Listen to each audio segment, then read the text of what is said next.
2వ అధ్యాయంలో కొన్ని మాటలు మనము ధ్యానం చేద్దాం. చాలా శ్రేష్టమైనటువంటి మాటలను మనము నేటి దినాన ధ్యానం చేసుకుందాం. 2వ అధ్యాయము 7వ వచనాన్ని చదువుకుందాం పుల్లరా. మరియు పరిశుద్ధాత్మ ఇట్లు చెప్పుచున్నాడు, నేడు మీరు ఆయన శబ్దమును వినిన ఎడల అరణ్యములో శోధన దినమందు కోపము పుట్టించినప్పటి వలె మీ హృదయములను కఠిన పరచుకొనకుడి. 40 సంవత్సరములు నా కార్యములను చూచి మీ పితరులు నన్ను పరీక్షించి శోధించిరి. కావున నేను ఆ తరము వారి వలన విసిగి వీరెల్లప్పుడూ తమ హృదయాలోచనలో తప్పిపోవచ్చున్నారు, నా మార్గములను తెలుసుకొనలేదు. గనుక నేను కోపముతో ప్రమాణము చేసినట్టు వారు నా విశ్రాంతిలో ప్రవేశింపరని చెప్పితిని. ప్రభునందు ప్రియులారా, ఈ మాటలు ఇశ్రాయేలు జనాభా గురించి చెప్పినట్లుగా ఐగుప్తు చెర నుంచి విడిపించబడినటువంటి తదుపరి అరణ్య మార్గములో ఏ రీతిగా ప్రభు వారిని నడిపించారో, ఏ రీతిగా అద్భుత ఆశ్చర్య కార్యములు జరిగిస్తూ ముందుకు వారందరికీ కూడా నడిపించారో ఆ విషయాలను జ్ఞాపకం చేసుకుంటూ ఈ నడిచేటటువంటి వారందరూ కూడా ఏ రీతిగా ప్రయాణమై వెళ్తున్నటువంటి వారందరూ కూడా, నడిచేటటువంటి వారంటే ప్రయాణమై చెర నుంచి విడిపించబడి వెళ్తున్నటువంటి వారందరూ కూడా ఏ రీతిగా మరి ప్రభు వారిని శోధించారో, ఏ రీతిగా ప్రభు వారికి కోపాన్ని పుట్టించారో, ఏ రీతిగా వారి హృదయములను కఠినపరచుకున్నారో, 40 సంవత్సరముల అద్భుత కార్యములను చూచి కూడా ఆ పితరులు ఏ రీతిగా పరీక్షించి శోధించారో ఆ మాటలు మొత్తాన్ని కూడా ఇక్కడ జ్ఞాపకం చేస్తూ ఉన్నారు. అక్కడ అంటున్నారు కదా, ఆ తరము వారి వలన విసిగి వీరెల్లప్పుడూ తమ హృదయాలోచనలో తప్పిపోవచ్చున్నారు, నా మార్గములను తెలుసుకోలేదని ప్రస్తావించారు. ఇశ్రాయేలు యొక్క జనాభాని బట్టి అంటే మార్గము ఉంటున్నప్పటికీ కూడా, శ్రేష్టమైన మార్గము ఇది అని తెలిసినప్పటికీ కూడా వారు ఆ మార్గంలో ప్రయాణించడానికి ఇష్టపడకుండా ప్రియులారా ఎల్లప్పుడూ ప్రభువుని దేవుణ్ణి శోధించారు అని లేఖనాల ద్వారా మనం చూస్తున్నాం. ఆనాటి ఇశ్రాయేలు జనాభాని నేటి సంఘముతో పోలుస్తూ ఈ మాటలు మనకి మనం అప్లై చేసుకోవాలండి. నేటి సంఘముగా కూడుకున్నటువంటి మనము ఆనాటి పరిస్థితులను మనకి మనము అప్లై చేసుకుంటూ వారితో మనల్ని పోల్చుకుంటూ అసలు మనం ఎలాగున్నాం, ఏ రీతిగా జీవిస్తున్నాం, ఏ రీతిగా నడుస్తున్నాం అని గనక కొద్ది సమయము ఆలోచన మనము చేయగలిగినట్లయితే పుల్లరా, వారు కొన్ని రకాలైనటువంటి పనులను చేశారని మనం చూస్తూ ఉన్నాం. ప్రభువుని శోధించారని చూసాం, ప్రభునకు కోపం పుట్టించారని చూసాం, వారి హృదయంలన్నీ కూడా కఠినం చేసుకున్నారని చూసాం. 40 సంవత్సరాల అద్భుత కార్యములు చూచి కూడా ప్రభువుని పరీక్షించి శోధించారని మనం చూసాం. హృదయాలోచనలో తప్పిపోయారని చూసాం. మార్గము ఏమాత్రము తెలుసుకోలేదని చూసాం. వారైతే అలాగున్నారు, మరి నేటి దినాన మనం ఎలాగున్నాం? వారి వల్లనే మనం ఉన్నామా, లేకపోతే ఇంకా వారి వల్లే బెటర్ కండిషన్లో ఉన్నామా? వారైతే శోధించారు, మనము ప్రభువుని శోధిస్తున్నామా? వారైతే హృదయాలోచనలు తప్పిపోయారు, మనం కూడా ఆ రీతిగానే ఉన్నామా? అద్భుత ఆశ్చర్య కార్యములు చూచి కూడా వారు ప్రభుని శోధించారు కదా, మనము కూడా అద్భుత ఆశ్చర్య కార్యాలు చూచి అనేక దీవెనలు పొంది కూడా ప్రభుని శోధించేవారిగా ఉన్నామా అని కొన్ని మాటలను మనము కంపేర్ చేసుకుంటూ కొన్ని మాటలు మనం ధ్యానం చేద్దాం పుల్లరా. 12వ వచనాన్ని గనక మనం చూస్తే అక్కడ అంటున్నాడు కదా క్లియర్గా, సహోదరులారా అంటున్నాడు, జీవము కలిగిన దేవుని విడిచిపోవునట్లు విశ్వాసము లేని దుష్ట హృదయము మీలో ఎవని యందైనా ఒకవేళ ఉండునేమో అని జాగ్రత్తగా చూచుకొనండి. అంటే వారితో పోల్చుకుంటూ ఇక్కడ భక్తుడైన పౌలు చెప్తున్నటువంటి మాట ఏంటంటే, సహోదరులారా జీవము కలిగిన దేవుని విడిచిపోయేటటువంటి విశ్వాసము లేని ఏ హృదయం అంటారు పుల్లరది? దుష్ట హృదయము. విశ్వాసము లేని దుష్ట హృదయము మీలో ఎవని యందైనను ఒకవేళ ఉందేమోనని జాగ్రత్తగా చూచుకొనుడి అంటున్నాడు. అంటే వారు ఏ రీతిగా ఉన్నారు? దుష్ట హృదయంతో ఉన్నారు అని పై వచనాల్లో చూసాం కదండి. దేవుని విడిచిపెట్టారు అని పై వచనాల్లో చూసాం కదా పుల్లారా. జీవము కలిగినటువంటి దేవుని విడిచిపెట్టేసి వారి వారి మార్గములో నడిచినట్లుగా చూసాం కదా. ఇప్పుడు అదే హృదయము, అదే మనసు, అదే దుష్ట హృదయము, విశ్వాసం లేని దుష్ట హృదయము మనలో ఉందేమో ఒకసారి మనల్ని పరిశీలన చేసుకోమంటున్నారు. ఇప్పుడు విశ్వాసం అనేటటువంటిది అందరికీ ఉన్నదండి. ఒకే రకమైన విశ్వాసము కూడా అందరికీ ఉండదు కదా పుల్లారా. కానీ విశ్వాసం ఉండాలని బైబిల్ చెప్తా ఉంది. అందరికి ఉండిద్ది అంటే అందరికీ ఉండదు. రక్షణలోనికి వచ్చేటువంటి వారికి ఉండొచ్చు, కానీ రక్షణ జీవితంలో లేని వారికి విశ్వాసం అంటే ఏంటో కూడా తెలియదు. మరి అందరికీ ఒకే రకమైనటువంటి విశ్వాసం ఉండిద్ది అంటే కొంతమందికి అధిక విశ్వాసం ఉండొచ్చు, కొంతమందికి అల్ప విశ్వాసము ఉండవచ్చు. అయితే ఇక్కడ భక్తుడు ప్రస్తావిస్తున్నటువంటి మాట ఏంటంటే విశ్వాసం ఉంటే మంచిది, కానీ ఇక్కడ ఏమన్నాడు? విశ్వాసము లేని దుష్ట హృదయం మీలో ఉందేమో అంటున్నాడు. విశ్వాసము లేని దుష్ట హృదయము. దుష్టుడు అంటే అపవాది కదా పుల్లారా. మరి అపవాది హృదయం ఎలా ఉండిద్ది? అంతా కూడా చెడు చేయాలనేటటువంటి ఆలోచన. అటువంటి దుష్ట హృదయం ఒకవేళ మీరు కలిగి ఉన్నారేమో. అసలు ఆ దుష్ట హృదయం ఎప్పుడు వచ్చిందండి? దేవుణ్ణి విడిచిపెడితే దుష్ట హృదయం ఆటోమేటిక్గా వచ్చేసింది. దేవుణ్ణి అంటు పెట్టుకున్నప్పుడు ఆయనతో పాటు నడిచేటటువంటి వారికి పొరపాటున ఇటువంటి హృదయం వచ్చే అవకాశాలు ఏమాత్రం కూడా లేవు. వస్తాయండి. ఎందుకంటే ఆయన చేయి పట్టుకుని మనం నడుస్తున్నాం, ఆయన పక్కనే మనం నడుస్తున్నాం, ఆయన మనందరినీ కూడా ప్రోత్సహించి ముందుకు నడిపిస్తున్నారు. కాబట్టి దుష్ట హృదయము పుల్లరా మన దరిదాపురం ఉండడం కూడా ఉండదు. కానీ ఒకవేళ జాగ్రత్త పడండి, ఆ దుష్ట హృదయం ఉంటుందేమో. ఎప్పుడు? జీవము కలిగిన దేవుని విడిచిపెడితే. ఎవరిని విడిచిపెడితే అంట? జీవము కలిగిన దేవుణ్ణి విడిచిపెడితే మనకే హృదయం వచ్చేసిందంటే దుష్ట హృదయం. ఎందుకయ్యా వారు అలా ప్రవర్తిస్తున్నారు? ఎందుకయ్యా వారు అలాగా జీవిస్తున్నారు? ఎందుకయ్యా వారు మంచిగా ఏమాత్రం ఆలోచించట్లేదు అంటే వారు ఎవరిని విడిచిపెట్టారండి? జీవము కలిగిన దేవుణ్ణి. ఎవరినంటండి? జీవము కలిగిన దేవుణ్ణి విడిచిపెట్టే దుష్ట హృదయం మనలో ఉందేమో. విడిచిపెడితే మనం బ్రతకలేమండి. మనిషిగా మనం బ్రతుకుతామేమో, కానీ విశ్వాస స్థితిలో మనము మృతులుగా అయిపోతాం. కాబట్టి దుష్ట హృదయము మనలో ఉండకుండా మనలను మనం ఏం చేసుకోవాలంటే జాగ్రత్త చేసుకోవాలని చెప్తున్నారు. కింద వచనాలు కనుక మనం చూస్తే పుల్లరా, నేడు మీరు ఆయన శబ్దమును వినిన ఎడల కోపము పుట్టించినప్పటి వలె మీ హృదయములను కఠినపరచుకొనకూడని ఆయన చెప్పెను. శబ్దము వినిన ఎడల అనగా ఆయన వాక్యము వినిన ఎడల హృదయాలు కఠినమవుతాయా? ఏం పుల్లారా? ఆయన వాక్యం వింటే హృదయాలు ఏమవుతాయండి? కఠినమైపోతాయా? సాత్వికమైపోతాయా? కఠిన హృదయము కూడా ఏమైపోయింది? సాత్వికమైపోయింది. ఇక్కడ మాట మనం క్లియర్గా చూస్తే, మీరు ఆయన శబ్దమును వినినట్లా కోపము పుట్టించినప్పటి వలె మీ హృదయములను కఠినపరచుకొనకూడదు అంటున్నాడు.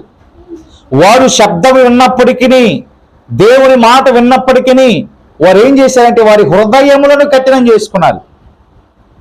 వారు అద్భుతాలు చూసినప్పటికీ ఇశ్రాయేలు జనాభా హృదయాన్ని కఠినం చేసుకున్నారు. ఇక అంటున్నటువంటి మాట కనుక చూస్తే, మీ హృదయములను కఠిన పరచుకొనకూడని ఆయన చెప్పాను. అసలు హృదయం ఎందుకు కఠినమైపోతుంది? ఏ రోజైనా ఆలోచన చేశారా పుల్లారా? హృదయం ఎందుకు కఠినంగా ఉంటుందంటే ఆయన శబ్దము వినలేకపోవటాన్ని బట్టి, ఆయన మాట వినలేకపోవటాన్ని బట్టి హృదయం అంతా ఏం చేసుకుంటున్నామండి? మనం కఠినం చేసుకుంటున్నాం. కొంతమంది హృదయాలు ఎలాగుంటాయో తెలుసా పుల్లారా? సొంత కుమారుడు తల్లితో మాట్లాడలేనంత కఠినం చేసుకుంటారు వారి హృదయాన్ని. సొంత కుమార్తె పుల్లరా తండ్రితో తల్లితో మాట్లాడలేనంత కఠినముగా వారి హృదయాన్ని చేసుకుంటారు. ఇక వారు చూస్తున్నటువంటి వారి ఎడల మాత్రమే ఎంత కఠినంగా ఉంటే దేవుని ఎడల ఎంత కఠినంగా ఉంటారో చూడండి. ఎందుకు ఆ కఠిన స్థితి వారికి వచ్చింది? ఆ శబ్దము అనగా వాక్యము వినలేదు కాబట్టి. వాక్యం వింటే హృదయాలు కఠినమైపోతాయా? అవ్వండి. వాక్యం వింటే హృదయంలో కాఠిన్యత ఏమాత్రం కూడా రాదు పిల్లరా. కానీ ఇక్కడ హృదయాలు కఠినమైపోతున్నాయి. ఎందుకంటే ఆయన శబ్దం వినలేకపోతున్నాం, వాక్యాన్ని మనము వినలేకపోతున్నాం. ఇంకో పక్కన ఏం కలుగుతుందంటే పాపము వలన కలుగు భ్రమ చేత, పాపము వలన కలుగు భ్రమ చేత మీలో ఎవరినో కఠిన పరచబడకుండానట్లు. పాపము కూడా ఏం చేసిద్దంట? హృదయాన్ని కఠినము చేసింది. దేవుని మాట వినకపోతే హృదయం ఏమైందండి? కఠినమైపోయింది. దేవుని మాట వినకపోతే హృదయము కఠినమైపోయింది. దేవుని మాట వినకపోతే హృదయము కఠినమైద్ది. రెండోదిగా పాపము వలన హృదయం ఏమైందంట పిల్లరా? కఠినమైపోయింది. అలాగ పాపము వలన హృదయము కఠినమైనప్పుడు బైబిల్ ఏమని సెలవిస్తా ఉందంటే పుల్లరా, నేడు అనబడు సమయం ఉండగానే ప్రతిదినమును ఒకరికొకడు బుద్ధి చెప్పుకొనిడి. ఏం చేయాలండి? ఒకరినొకడు. ఎందుకు? హృదయం కఠినమైపోయింది. హృదయం ఏమైపోయిందంటే పుల్లరా? కఠినము. ఎందుకు? రెండు రకాల విషయాలు చెప్పారు ఇక్కడ భక్తుడు. మొదటి విషయం ఏంటంటే ఆయన మాట వినకుండా ఉండటాన్ని బట్టి, రెండోదిగా పాపము వలన కలిగేటటువంటి భ్రమను బట్టి హృదయము కఠినమైపోతా ఉంది. కాబట్టి ఆ సమయంలో ప్రతిదినం ఏం చేయాలంటే ఒకరినొకడు బుద్ధి చెప్పుకోవాలి. నేడు అనబడే సమయం ఉండగానే ఒకరికొకడు ఏం చెప్పుకోవాలండి? బుద్ధి చెప్పుకోవాలి. ఎవరికి అవసరమైంది ఇదంటే, ఎవరైతే హృదయాన్ని కఠినం చేస్తున్నారో వారికి అవసరం ఇది. హృదయాన్ని కఠినం చేసుకోకుండా నిరంతరము కూడా ప్రభువుని స్తుతిస్తూ, ప్రభువుని గణపరుస్తూ, ప్రభువుని మహిమపరిచేటటువంటి వారికి ఈ విషయాలైతే అవసరం లేదు. కానీ ఎవరి హృదయాలైతే కఠినమైపోయాయో, ఏ పాపము వలన హృదయము కఠినమైపోయిందో, నేడు అనబడే సమయం ఉండగానే ఒకరినొకడు ఏం చేసుకోవాలంటే పుల్లరా? బుద్ధి చెప్పుకో. నీ హృదయము కఠినమైపోయిందంటే నేడు అనే సమయంలోనే తోటి సహోదరుడు ఏం చెప్పాలంట? బుద్ధి చెప్పాలి. నేడు అనబడేటటువంటి సమయము ఉండగానే. ఎందుకంటే ఏలయనగా మొదటి నుండి మనకున్న దృఢ విశ్వాసము అంతము మట్టుకు గట్టిగా చేపట్టిన ఎడలనే క్రీస్తులో పాలివారిమై ఇందుము. దేవునికి స్తోత్రం. మొదటి నుంచి అంట పుల్లరా, మొదటి నుండి మనకున్న దృఢ విశ్వాసం అంతము మట్టుకు ఉండాలంట. ఎక్కడ ఉంటుంది? ఇక్కడ పై వచ్చిన ఏం చూసాం? విశ్వాసులని దుష్ట హృదయం అయిపోతుందని చూస్తున్నాం. కింద వచ్చిన ఏం చూసాం? హృదయం కఠినం చేసుకుంటున్నాడని చూస్తున్నాం. ఇక మొదటిలో ఉన్నటువంటి విశ్వాసము అంతవరకు ఉంటుందా? కంటిన్యూ అవుతుందంటే లేదు. ఎందుకంటే రకరకాలైనటువంటి పాపము, దానివల్ల కలిగేటటువంటి భ్రమ ద్వారా ఏమైపోతుందంటే అంతము వరకు ఆ విశ్వాసంలో మనం నడవలేకపోతున్నామండి. మరి క్రీస్తులో ఎప్పుడు మనం పాలిభాగస్తులుగా అవుతాం అంటే, ఏదైతే విశ్వాసాన్ని మనం నమ్ముతున్నామో అది అంతము మట్టుకు, చివరి శ్వాస వరకు మనలో ఉంటేనే ఎవరో పాలిభాగస్తులు అవుతామంటే క్రీస్తులో మనము పాలిభాగస్తులుగా అవుతాం. అర్థమవుతుందండి? కొన్నాళ్ళ పాటు విశ్వాసంతో ఉండి, కొన్నాళ్ళ పాటు అవిశ్వాసంతో ఉండి, కొన్నాళ్ళ పాటు ప్రభు సన్నిధికి వచ్చి, కొన్నాళ్ళ పాటు ప్రభు సన్నిధిని విడిచి, కొన్నాళ్ళ పాటు భక్తి చేసి, కొన్నాళ్ళ పాటు భక్తిని విడిచేసి, అప్పుడు అది ఏ హృదయం అవ్వచ్చు? దుష్ట హృదయం అవ్వచ్చు. ఎందుకు విడిచిపెడుతున్నాం? హృదయము కఠినము అవటాన్ని బట్టి. ఎందుకు అవుతుంది? పాపము వల్ల కలిగే భ్రమచేత. అప్పుడు ఏం చేయాలి? ఒకనొకడు బుద్ధి చెప్పుకోవాలి. ఒకనొకడు ఏం చేసుకోవాలంటే పుల్లరా? బుద్ధి చెప్పుకోవాలి. ఆ విశ్వాసములో అంతము మట్టుకు మనం కొనసాగితేనే క్రీస్తులో మనం పాలిభాగస్తులుగా అవుతాం. దేవునికి స్తోత్రం. చీటీ పాట పాడుకుంటారని ఐడియా ఉందా? చీటీ పాట గురించి 50 నెలల పాట అనుకోండి, నువ్వు 50వ పాట పాడుకోవడానికి డిసైడ్ అయ్యావు. అవునా కదా? 49 పాటలు నువ్వు పాడలా. ఇక 50 పాట ఎవరిది? నీదే. అంటే దానికోసం నువ్వు వెయిట్ చేసావా? చివరి వరకు వెయిట్ చేసావా? మధ్య వరకే వెయిట్ చేసావా? మధ్య వరకే వెయిట్ చేసావా? చివరి వరకా? చివరి వరకే. ఎలాగైనా నేను ఆ చివరి పాట తీసుకోవాలి, ఎందుకంటే ఫుల్ అమౌంట్ వస్తాయిగా. ఈ మధ్యలో పాడుకున్నారు అనుకో ఏమైపోయింది, అరకరగా సగం సగంగా వస్తాయి. అంతమ వరకు ఉంటాం, ఎందుకంటే ఎక్కువ డబ్బులు కోరుకోవటాన్ని బట్టి. ఇక్కడ భక్తుడు ఏం చెప్తున్నాడు? విశ్వాసము కూడా ఎక్కడి వరకు ఉండాలంటే పుల్లారా, అంతము మట్టుకుంటేనే అప్పుడు ఎవరిలో పాలుభాగస్తులు అవుతాం మనం. అంటే విశ్వాసం అంతము మట్టుకు లేకపోతే, మధ్యలోనే ఆపేసుకుంటే నిశ్చయముగా క్రీస్తులో పాలుభాగస్తులు మనం కాము. మరి క్రీస్తులో పాలుభాగస్తులు కాకపోతే ఆ రాజ్యం ఉందా మనకి? ఆ రాజ్య ప్రవేశం ఉందా మనకి? ఆ రాజ్యానికి వెళ్ళే అర్హత ఉందంటారా మనకి? లేదు. ఎందుకంటే ఆయనలో పాలుభాగస్తులుగా మనము లేము. ఏంటయ్యా కారణం అంటే విశ్వాసము లేదు. ఎందుకంటే పాపము వలన కలిగే భ్రమ చేత హృదయము కఠినమైపోతా ఉంది కాబట్టి, అందువల్ల జీవము కలిగిన దేవుని విడిచిపోతున్నాం కాబట్టి, దుష్ట హృదయం వస్తుంది కాబట్టి అంతము వరకు మనము ఉండలేకపోతున్నాం. బైబిల్ చెప్తా ఉంది, అంతము వరకు సహించిన వాడు ధన్యుడు. ఆమేన్. అంతము వరకు విశ్వాసముతో కొనసాగాలి పుల్లారా.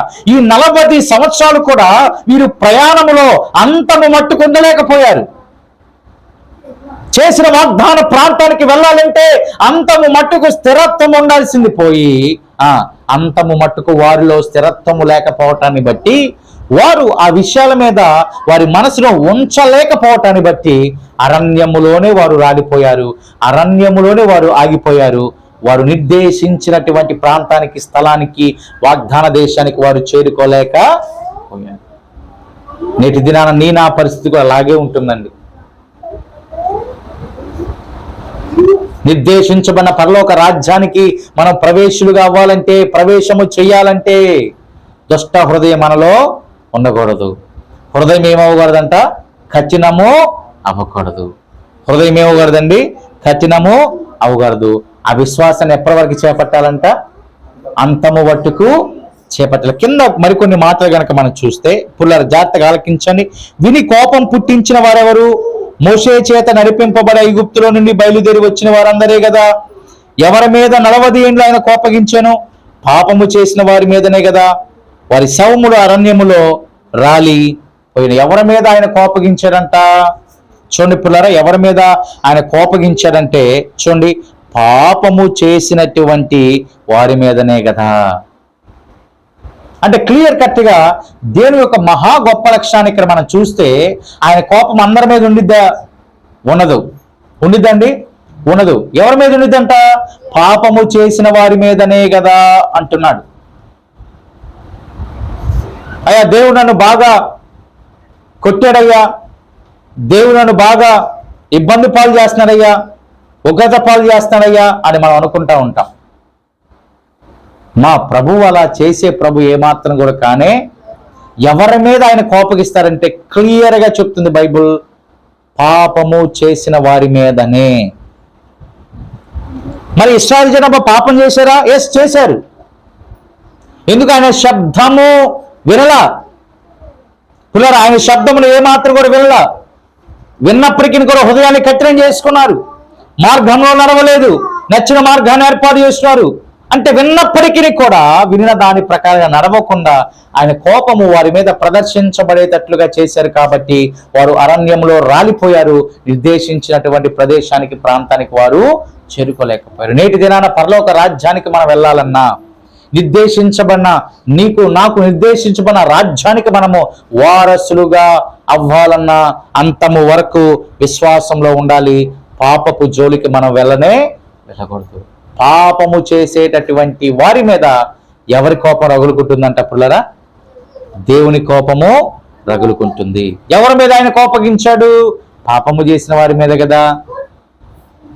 కాబట్టి ఈ యొక్క ప్రయాణములో పరలోక రాజ్యానికి చేరి ఈ ప్రయాణంలో మనము కూడా పాపము చేయకుండా పరిశుద్ధులుగా జీవించాలి, పవిత్రులుగా జీవించాలి. అలా చేసేది ఎవరంటే యేసయ్య మాత్రమే, యేసయ్య రక్తము మాత్రమే. దేవునికి స్తోత్రం. కింద వచ్చిన రాయబడిన మాట పుల్లరా, తన విశ్రాంతిలో ప్రవేశింపరని ఎవరిని గూర్చి ప్రమాణము చేసెను? అవిధేయులైన వారిని గూర్చియే కదా. విశ్రాంతిలోనికి వారు వెళ్ళరు అని ఎవరి గురించి ప్రభు చెప్పారంట? అవిధేయులైన వారి గూర్చియే కదా. అవిశ్వాసము చేతనే వారు ప్రవేశింపలేకపోయిరని గ్రహించుచున్నాము. వారు ఎందుకు ప్రవేశించలేకపోయారంటే అవిశ్వాసము చేత. మా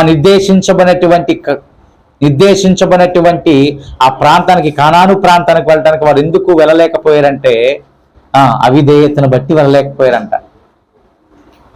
విశ్వాసము లేని తనమును బట్టి వెళ్ళలేకపోయారంట. ప్రభువుని శోధించడం ద్వారా వెళ్ళలేకపోయారంట. ప్రభు మార్గములో నడవలేకపోవటాన్ని బట్టి వారు వెళ్ళలేకపోయారు. పిల్లలైతే నీ ముందు నా ముందు నేటి దినాల్లో స్పష్టమైన మార్గం ఉంది. అది ఇరుకు మార్గము. ఆ మార్గంలో నడిచిన వారికి నిత్యముగా ఏ రాజ్యం ఉంది? పరలోక రాజ్యం ఉంది. ఆమేన్. అవిధేయులకు ఆ రాజ్యము లేదు. అవిశ్వాసులకు ఆ రాజ్యము లేదు. దుష్ట హృదయులకు ఆ రాజ్యము లేదు. వాక్యం విని కూడా హృదయాన్ని కఠినం చేసుకున్న వారికి ఆ యొక్క రాజ్యము ఏమాత్రం కూడా లేనే లేదు. అంతము వరకు విశ్వాసముగా లేనటువంటి వారికి ఆ రాజ్యము లేనే లేదు. మరి ఆ రాజ్యం ఎవరికో తెలుసా పుల్లరా? దుష్ట హృదయము లేకుండా మంచి హృదయముతో ఉన్న వారికి. ఆమేన్. కఠిన హృదయము కాకుండా సాత్విక హృదయులకు, అంతము వరకు విశ్వాసంలో కొనసాగేటటువంటి వారికి, విధేయత చూపించేటటువంటి వారికి, విశ్వాసము కలిగి జీవించేటటువంటి వారికి మాత్రమే ఏమి కలదు అని బైబిల్ మాట్లాడుతుందంటే పరలోక రాజ్య ప్రవేశము కలదని. దేవునికి స్తోత్రం. కాబట్టి వారి వల్లే మనము మన తండ్రిని పరీక్షిద్దామండి. పరీక్షిస్తే మనం నిలబడగలమా? పరీక్షిస్తే జీవించగలమా? పరీక్షిస్తే మనం అసలు పరిస్థితులకు తట్టుకొని నిలబడగలమా? లేదు. అయినను ఆయన దీర్ఘ శాంతము మళ్ళా చూపుతున్నారు. ఇంకను మనము పరిశుద్ధపరచబడాలి, ఇంకను విశ్వాసంలో ఎదగాలని. ఆ విశ్వాసం అనేటటువంటి అనేక అద్భుత ఆశ్చర్య కార్యాలను చేసిద్దండి. కానీ నేటి క్రైస్తవ జనాభా కొన్ని సందర్భాల్లో కొన్ని ప్రాంతాల్లో ఎలాగుంటున్నారంటే విశ్వాసం ఉందని చెప్పుకొని కూడా విశ్వాసం లేనటువంటి వారిగా జీవిస్తున్నారు. అనగా అవిధేయులుగా జీవిస్తారు. అవిధేయులకు పరలోకము లేదు, అవిశ్వాసులకు పరలోక రాజ్యము లేదు, దుష్ట హృదయులకు లేదు, పాపము కలిగిన భ్రమచేత హృదయాన్ని కఠినపరుచుకునే వారికి లేదు, అంతము వరకు ఒకే విశ్వాసములు లేనటువంటి వారికి ఇటు ధన్యత లేదు లేదు లేదు అని బైబిల్ మాట్లాడుతూ ఉంది. మరి మనం పొందాలంటే, ఆ ధన్యత పొందాలంటే ఏ హృదయం ఉండకూడదు మనలో? దుష్ట హృదయము ఉండకూడదు. రెండోది, మన హృదయాన్ని కఠినము చేసుకోకూడదు. మూడోది, అంతం వరకు ఏం కలిగి ఉండాలంట? విశ్వాసము. నాలుగోది పుల్లరా, అవిధేయత మనలో ఉండాలా? విధేయత ఉండాలా? అవిధేయత ఉండకూడదు, విధేయత ఉండాలి. ఐదోదిగా ప్రియా దేవుని సంఘం మనం చూస్తే అవిశ్వాసం మనలో ఉండకూడదు. విశ్వాసం మాత్రమే మనలో ఉంటే నిత్యముగా మన కొరకై సిద్ధము చేసిన పరలోక రాజ్య ప్రవేశము మనం చేస్తాం. వారు వాగ్దాన భూమికి చేరలేకపోయారు. ఎందుకంటే వారు చేసిన పనులు బట్టి, క్రియలను బట్టి. నేటి దినాన మనం పరలోక రాజ్యానికి ఎందుకు చేరలేకపోతున్నామంటే, ఎందుకు అనేక మంది ఇంకా ఈ రీతిగా ఉంటున్నారంటే పుల్లారా, వారి అవిధేయతను బట్టి, వారి అవిశ్వాసమును బట్టి, క్రీస్తు మాటకు చెవి యొగ్గని విధానమును బట్టి వారు ఇంకా ఎలాగుంటున్నారో తెలుసా పుల్లారా? అవిధేయులుగానే, అవిశ్వాసులుగానే. కానీ మనమైతే క్రీస్తులో పాలిభాగస్తులుగా అయ్యాం. దేవునికి స్తోత్రం. మనం ఎవరిలో పాలిభాగస్తులంట? క్రీస్తులో పాలిభాగస్తులుగా అయ్యాం. కాబట్టి ఇక మీదట మనకి ఏ విధమైనటువంటి ఆటంకం రాదు. నిత్యంగా పరలోక రాజ్యానికి మనం చేరాలి. కాబట్టి పరలోక రాజ్యానికి వెళ్ళనీయకుండా అడ్డుపడేటటువంటి విషయాలను మనం చూసాం. మొదటిది దుష్ట హృదయము, రెండోది హృదయము కఠినం చేసుకోవటం, మూడోది అంతము వరకు విశ్వాసం లేకపోవటం, నాలుగోది పుల్లారా అవిధేయత, ఐదోది అవిశ్వాసము. వీటన్నిటి ద్వారా మనము ప్రభులో పాలిభాగస్తులుగా కాలేకపోతున్నాం. ఒకవేళ ప్రభునందు నిద్రించిన తదుపరి కూడా ఆయన సన్నిధిలో రాజ్యం ఉండాలంటే ఇవన్నీ లక్షణాలు మనలో ఉండాలి. హృదయం కఠినం కాకూడదు. హృదయము కఠినం అవ్వాలా, అవ్వకూడదా? కఠినము దేవుని విడిచిపెట్టాలా? దుష్ట హృదయం పొందుకోవాలా? అవిశ్వాసులుగా ఉండాలా? అవిధేయులుగా ఉండాలా? అవేమి మనలో ఉండకుండా మనము గనక నమ్మకంగా జీవిస్తే, నమ్మకంగా కొనసాగితే ప్రభు నిత్యముగా ఆ యొక్క నీకు నాకు వాగ్దానం చేసినటువంటి ఆ రాజ్యానికి నిత్యంగా మనం చేరతాం, నిత్యంగా మనం వెళ్తాం. అతి కృపా దేవుడు మనకు అనుగ్రహించును గాక. దేవుడి మాటలను దీవించును గాక. ఆమేన్. మంచిదండి, ప్రార్థన చేద్దాం. విత్తబడినటువంటి వాక్యాన్ని బట్టి ప్రార్థన చేద్దాం. ప్రార్థనాపూర్వకంగా ప్రభు యొక్క శరీరమును ఆయన యవన రక్తమును మనం స్వీకరిద్దాం. ప్రార్థన చేద్దాం. ప్రార్థనలో ముందుకు మనం కొనసాగుతూ ఎవరు కూడా మౌనంగా ఉండకుండా కొద్ది సమయము ప్రార్థన చేద్దామండి.